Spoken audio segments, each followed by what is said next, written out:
Beata María Teresa Scherer, 16 de junio.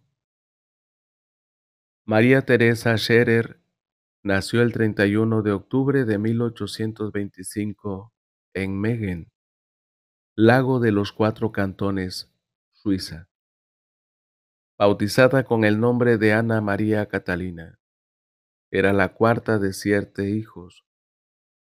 A los 7 años quedó huérfana de padre y fue a vivir con unos parientes que le dieron una sana educación cristiana.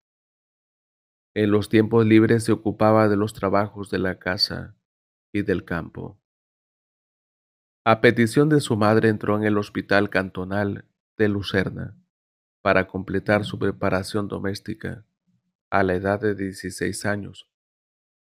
Después tuvo que ocuparse también de los pobres y los enfermos.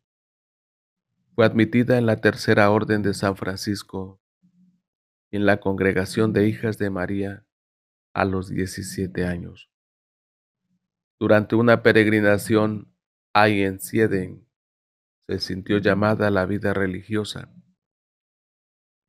El 1 de marzo de 1845, ingresó en el Instituto de las Religiosas Enseñantes que había fundado hacía poco el capuchino Padre Teodosio Florentini. En el otoño de aquel mismo año hizo los primeros votos.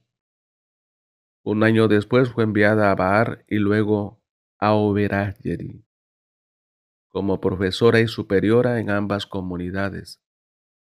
Fue un periodo de dudas y dificultades que superó con una ascesis austera y la obediencia a su director espiritual.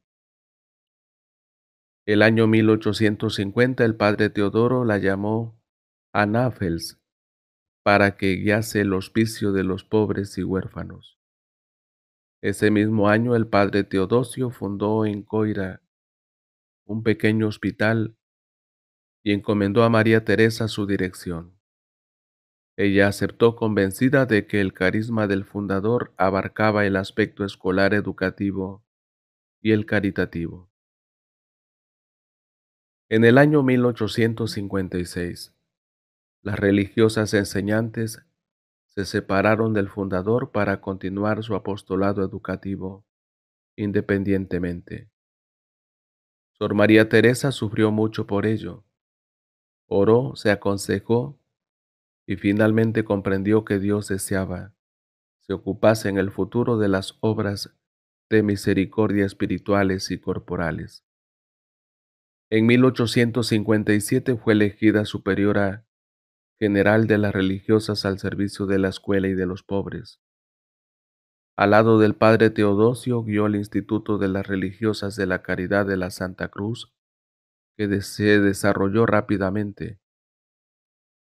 A Ingerboll llegaban continuamente peticiones solicitando religiosas para que se ocuparan de los pobres y los huérfanos, del servicio de casas de corrección y lazaretos.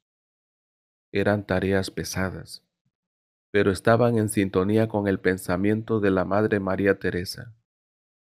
Abrió hospitales y escuelas especializadas para inválidos, pero no le gustaba ver a las religiosas como responsables de empresas. Por ello se crearon tensiones con el fundador.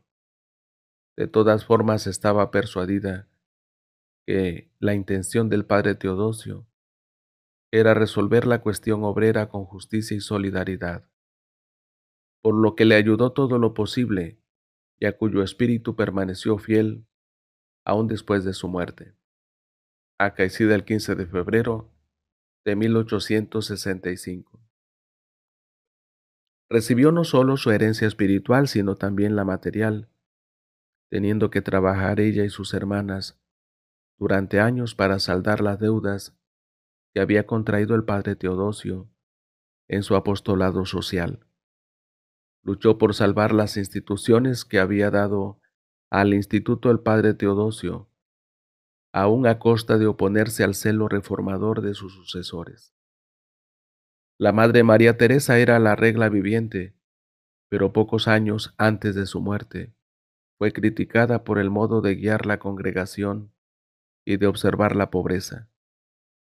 Fue calumniada y soportó grandes sufrimientos físicos que no le impidieron realizar numerosos viajes para animar a sus hijas y orientarlas a vivir según el espíritu del fundador.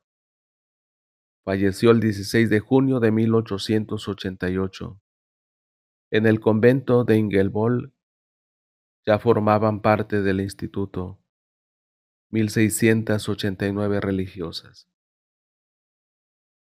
Para que la vida de los santos llegue a más hermanos, dele me gusta, deje un comentario, suscríbase, comparta. Active la campanita para ser notificado y juntos escuchemos la vida del santo del día. Gracias.